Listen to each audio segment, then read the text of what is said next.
I'm Steph, that quirky bird girl. Oh, hold up, I just heard a western osprey. Oh, it's a laughing kookaburra and a blue jay. Oh, and don't even get me started on the belted kingfisher. Thanks so much for watching.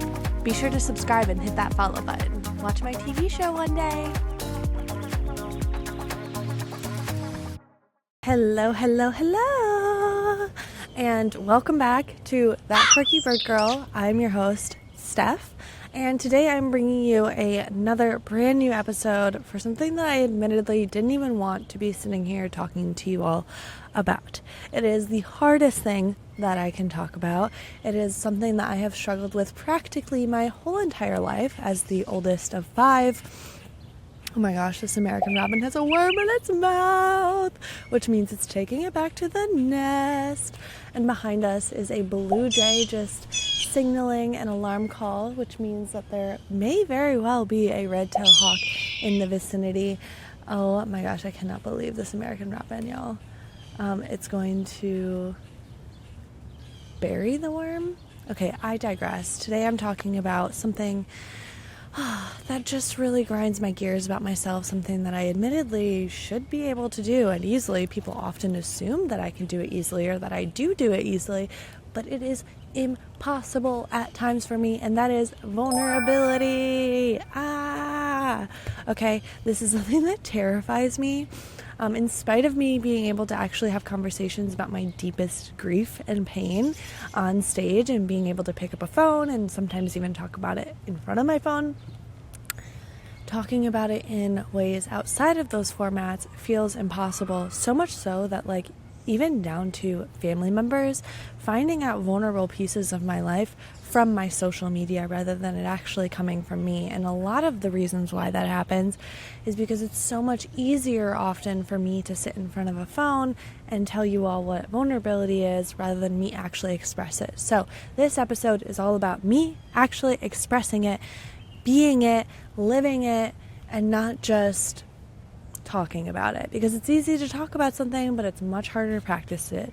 So we've talked about joy, we've talked about resilience, we've talked about self-kindness, we've talked about bravery, and we've talked about community. And now we are going to be talking about a completely new topic, as I said, vulnerability. And all of this ties into what we've already talked about. So if you haven't checked out those episodes, go ahead and check them out. You won't need them to talk about this. There's a house sparrow right next to me.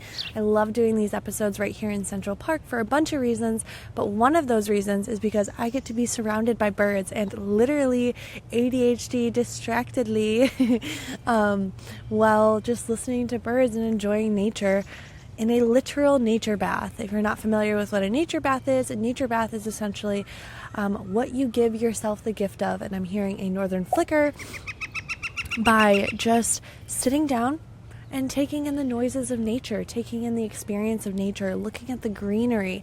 You know, they say even 5 minutes of looking at green can help calm and regulate your nervous system. So give yourself that gift if you can today. If you can't do 5 minutes, do 1 minute. However much you can do is worthwhile to give yourself the shot of doing it. So that's what I'm going to be doing today. I'm sitting in front of nature. I'm in the heart of the Ramble, which is where I lead all of my bird walks. If you're coming to visit here in New York City, be sure to grab yourself a ticket. I have my calendar up on my website, and you can join me for a lovely, lovely bird walk, whether that be private or public. You choose. I have both of them available there. As I said, today we'll be talking about vulnerability, and I just did something that's incredibly vulnerable for me, which is talking about what I do. Icky sticky is literally how it has always felt for me. It's been so hard to talk about the joy that the work that I do actually brings me. And I am going to actually be changing things up for this episode. So we've traditionally done the format where I talk about the value, I talk about my story, and then I talk about the birds. We're changing things up, as I said. We're going to be talking about the birds first, then we're going to jump into the value, what it means, and my experience with it.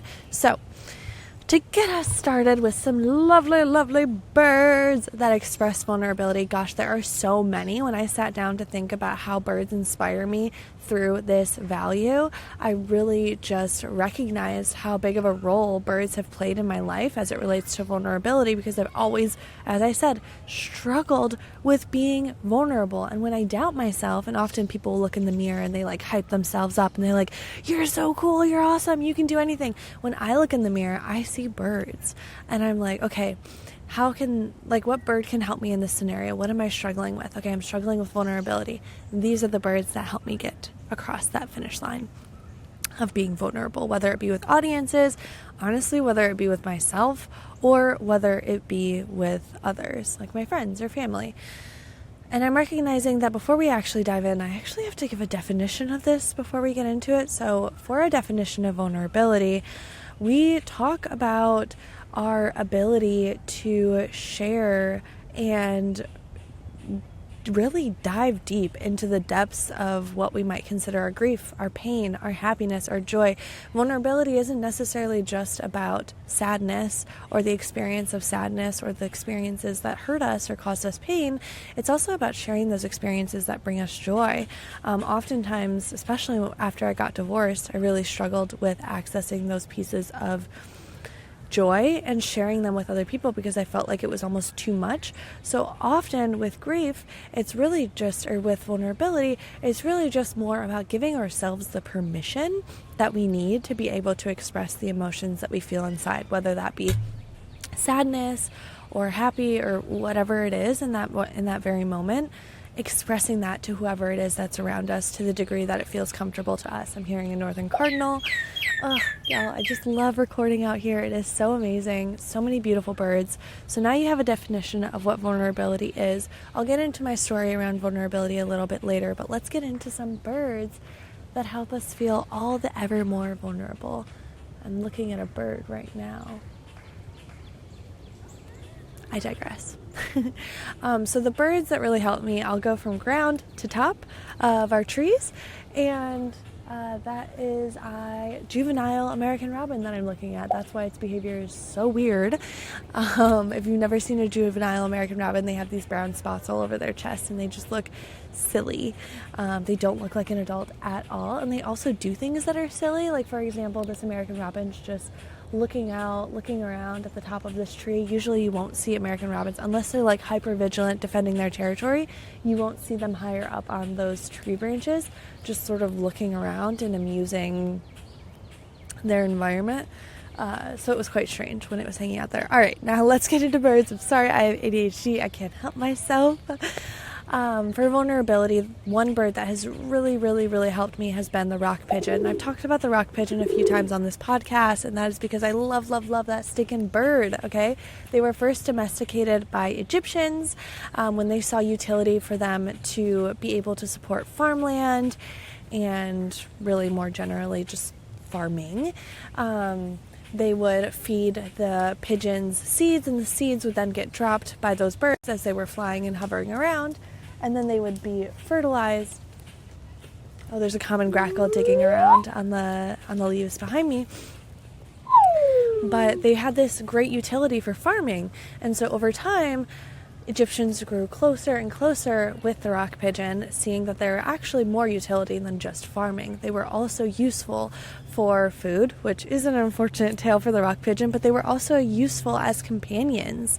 So they would keep them as such. They would build these elaborate, massive, beautiful, imagine pyramids, but for birds, for them to live in so that they would have access and direct access to them. And over time, they would become companions. They would become similar to the way that we experience dogs and cats today. That is how the Egyptians would experience our birds. Now, granted, they did eat them, so like that adds an additional caveat to what I just said, but times were tough, okay? They needed food, all right? So that is what the Egyptians chose to do, and they lived alongside them. All of this to say, pigeons have for a very, very, very long time lived alongside humans, and as their experience alongside humans grew and developed, as did the utility for these birds. So we started to notice that their droppings were 1 in 3 ingredients for gunpowder. And then we started using these amazing birds for messenger birds. They would literally go one way, they would deliver messages and then bring those messages back in company with other birds or coming on the ground, because as I said, they were one-way birds. And they were great during wartime because they were able to warn of incoming officers that were maybe from like a different battle. There is an American robin nest right above me, and this robin keeps taking worms up back into it, and it's so cool to watch, y'all. I wish I could show you. But our rock pigeons have always just, ever since, I mean, they've been domesticated. As James Diamond said, living alongside humans, there are very, very, very few species that could be domesticated. Rock pigeon is one of those. Now, when we see rock pigeons today, later on in their experience in life, and really more recent, we see them living on the streets. So it's not that they aren't domesticated. They are still domesticated. They still do or are bred for living alongside humans, or were originally bred, and once you're domesticated, it's hard to undomesticate, just because you're literally bred for benefit of human, whether it be consumption or companionship. Like, think about dogs, for example. Dogs cannot be unbred into wolves. That's just not something that can happen. And so it's similar with the rock pigeon. So now when we look at those birds on the street, we're not looking at wild birds. We're looking at domesticated feral birds, which is a really important distinction between undomesticated or undomesticated meaning wild birds like the blue jay or like the American robin or any other bird that you could see. So these birds literally crave human touch because of the process of domestication that they went through. And the fact that they're living on the streets really just goes to show that humans have a significant impact on the wildlife that we surround ourselves with and continue over generation and generation to surround ourselves with. The reason why this is vulnerable to me is because they obviously have a very, very sad story where they were living this life where they were supposed to be alongside humans, they were meant to be alongside humans, continue to be alongside humans, but they were essentially like kicked out of the environment that they had literally been bred to live in. And so seeing them now, the way that they've adapted, the way that they've grown, the way that they've been able to live in environments that didn't necessarily suit them is so inspiring. But also it's a little heartbreaking. And I think that heartbreak is what makes it vulnerable for me, because or what makes it okay for it to be vulnerable, because we look at them as these resilient birds on the outside. You know, they have this long story of disconnection from humans, and now they're just like thriving, and you know, admittedly they do pretty well for themselves. And so being able to see that but also share their story in a way that doesn't necessarily feel like we're not necessarily, like, yes, it is sad in that we are sharing this story, but they also have this beautiful story of resilience, and there's this concept of and that lives amongst them that really allows us to appreciate them even more. We're not just acknowledging, oh, they lived alongside basically Egyptian gods. Like, that's awesome, cool, period. That's not the end of the story. They lived alongside Egyptian gods, and they were left behind by humans, and they were kept as food. And it's like this concept of and that almost like the rock pigeon makes okay for me, to where like I don't have to hide certain pieces of my own story. I can share the whole story, and the takeaway can be that I'm resilient. It doesn't have to be that I was sad during a period of my life. It doesn't have to be that I went through a divorce. It doesn't have to be all of these sad things that oftentimes when I think about vulnerability, I think that people leave with just knowing that I'm almost like too sad or too much. And I really appreciate in rock pigeons that they allow that too much to exist. And their story allows that to exist. And they're a great testament of the fact that you can hold multiple truths about one individual person. And I love that about them, as if there weren't more reasons to love them. Our next bird is going to be a bird that I talk about pretty frequently. I can't help myself. I love this bird so stinking much. It is the common grackle. And they're a bird that's omnipresent. They are literally everywhere here in Central Park right now, but only in the summer because they leave in the winter.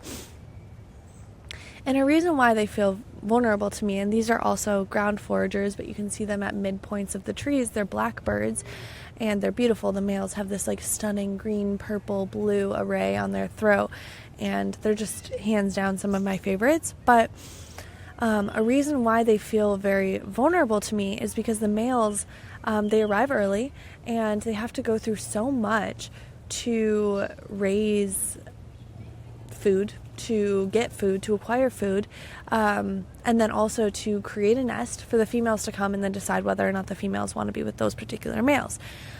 Again, the reason why this feels vulnerable to me is because those males literally have to go out of their way, and all they're doing, they don't have any females in the early May throughout May and then early June. They don't have any females to bounce off of. They're just building and building and building.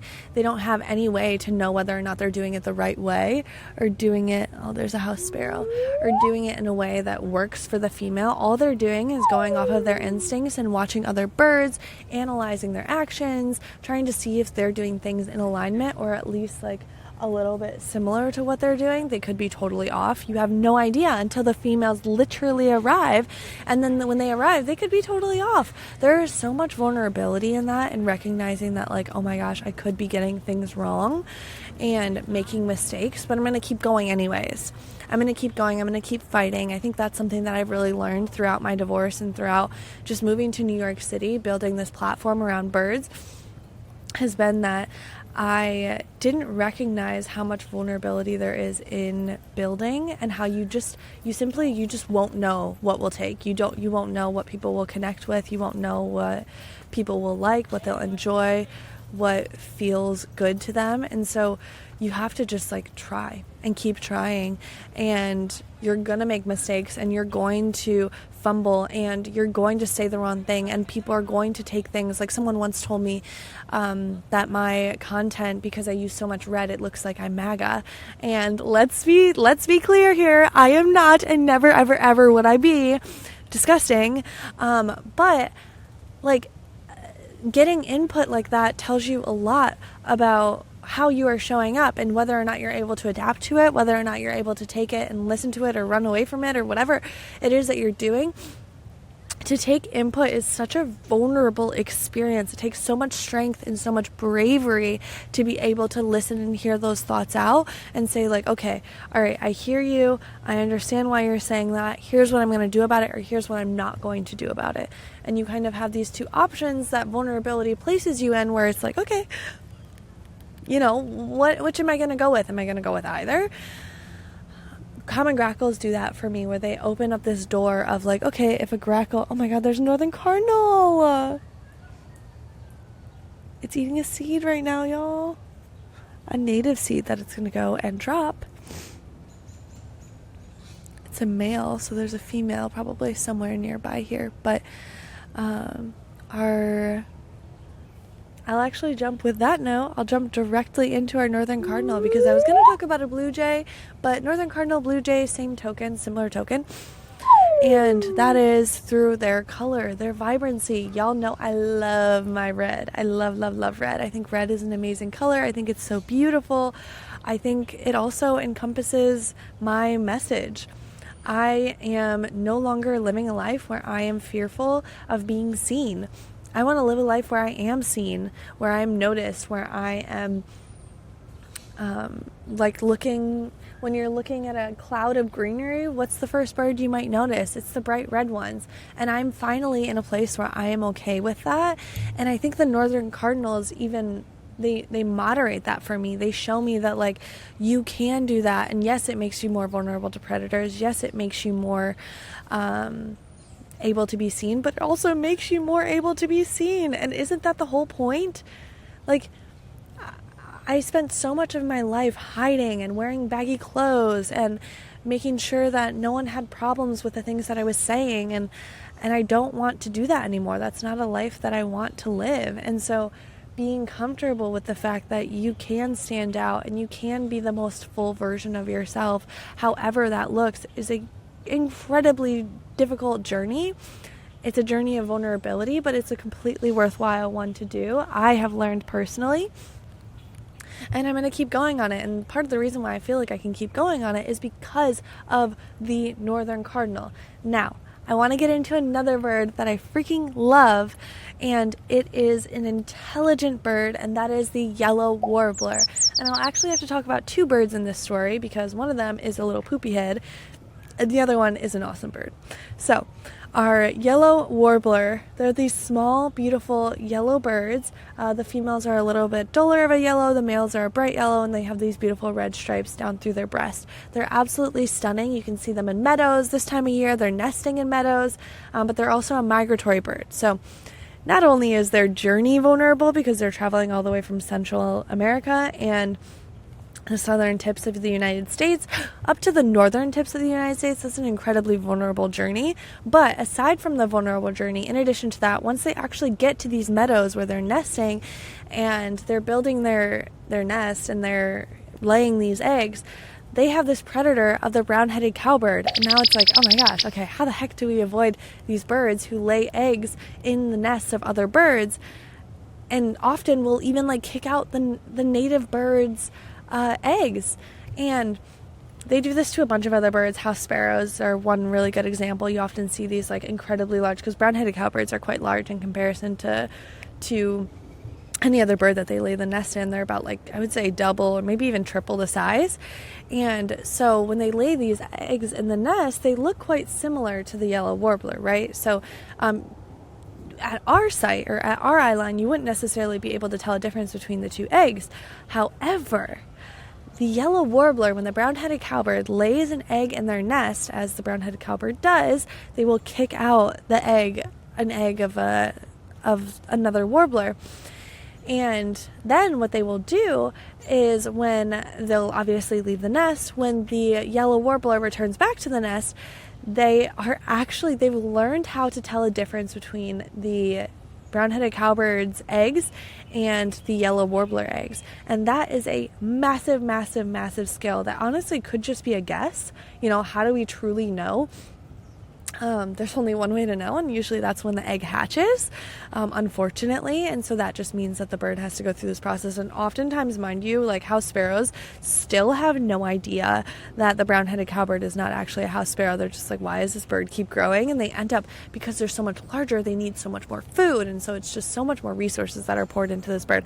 Anyways, the yellow warbler are so freaking intelligent that they have been able to tell a difference between those eggs, and they will literally boot out the yellow cowbirds, or the brown-headed cowbird's eggs from the nest. I mean, okay, so not only does that take vulnerability in assessing, like, oh crap, like, did I leave my young vulnerable? And, this is, of course, a process of anthropomorphizing birds, and an ornithologist hates to see me coming. But I do think oftentimes when we talk about our own emotions, and in this value series, it's important for me to anthropomorphize birds so that I can talk about the emotions that we need to be learning from, even if the birds they themselves are experiencing it. So this is me talking about a bird's experience around eggs, but not necessarily saying that this is the exact experience that birds are having emotionally. Okay, so there's a little bit of a disconnect there, but I want us to take the lesson away nonetheless. So our brown-headed cowbirds then go on to live their life. Hopefully they lay their eggs for their own species into the nest of a house sparrow, and they continue living on their lives. But it's really impressive to me that the yellow warbler has been able to tell a distinction between these two types of eggs. I think in that, as I said, there's a lot of vulnerability just in acknowledging that, like, hey, I left my nest, but also there's vulnerability in saying, like, oh crap, now I have to make another risk. I have to take another risk. And with every risk, there's so much vulnerability. And as we know, like, even as an entrepreneur, like, I know every single journey that you take is an emotional one. And so acknowledging that is really, really hard. But yellow warblers kind of give me the strength oftentimes when I'm struggling to recognize that, like, I can do something that feels hard. Yellow warblers give me the strength to be the entrepreneur that I need to be in order to grow my business in the way that I need to grow it, which is oftentimes ruthless. Sometimes you have to make difficult calls, and sometimes you're going to get it wrong. And maybe there are times where the yellow warbler thinks that a brown-headed cowbird laid its egg in the nest, and maybe they're wrong. Maybe they just kicked out an egg of their own young.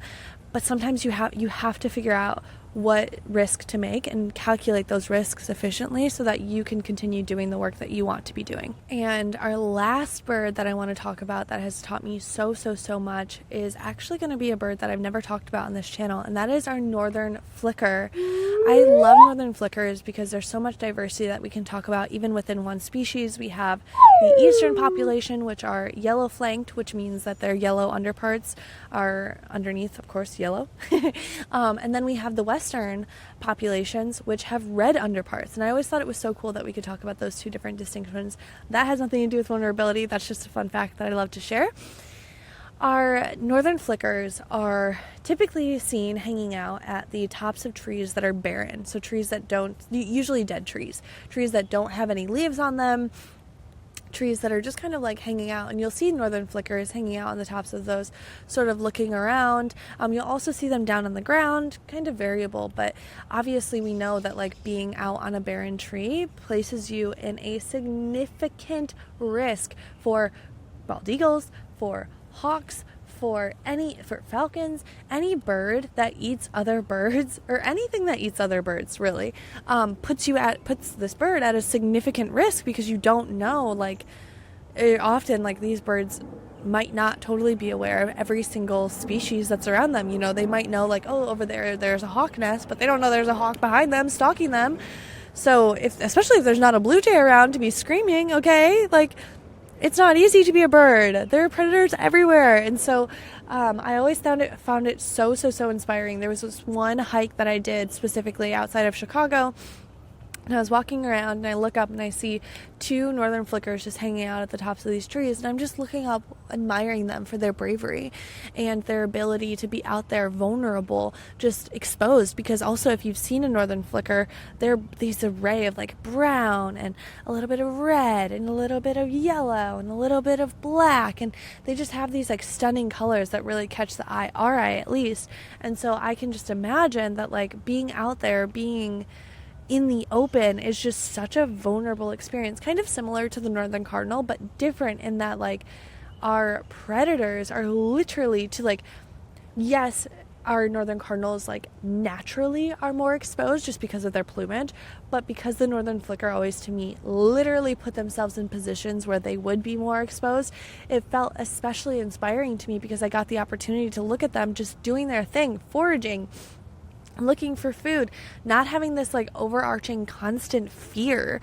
You know, it really allows us to pull ourselves away from survival mode and put ourselves in a position where we can be vulnerable in a way that feels safe to us. You know, like I obviously can't be in the northern flicker's mind, but if I were to imagine, then I would say it would feel something along the lines of a little bit of safety in the vulnerability. You know, even having two birds that are close nearby each other, knowing that there are blue jays in the area that might be able to sound the alarm bells if there are birds of prey that are in the area.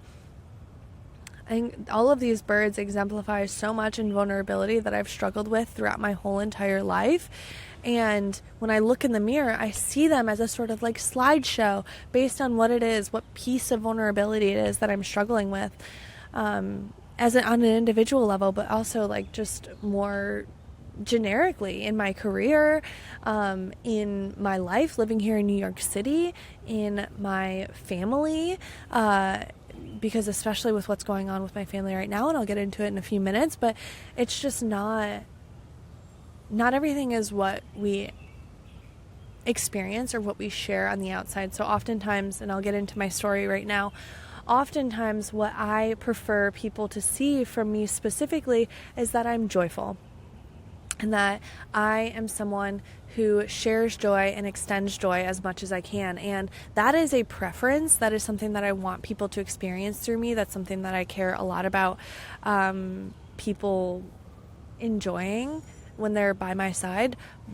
But that's not all the time. Right now, my grandma was just diagnosed some time ago with dementia, and I went back home to see her, and it was, y'all, I'm not kidding, probably one of the hardest things that I've done. It was so hard to see her go from someone who is so joyful, so alive, so caring, so kind, so aware of everything, to someone who is now lost. She seems lost. Like, even when I look in her eyes, she doesn't seem like the same person that she was. And it's such a heartbreaking experience to know that this person was once so different. They had so much love to give. They shared that love. They gave care. Like, there's just so much that they had to give, and it's all gone. It's all gone. I look at her and it's almost like she's passed away. And so this past weekend, and just sharing with the people that I love that I'm actively losing this person that was so important to my life and important to my growth. Like, she was the only person who called me out and told me, like, you need to leave your ex-husband because he was not doing things that, it was not okay what he was doing. And it was really, really hard to acknowledge that and to sit in that and to be like, okay, I just struggled with knowing that I didn't have my family member in the way that I needed them anymore.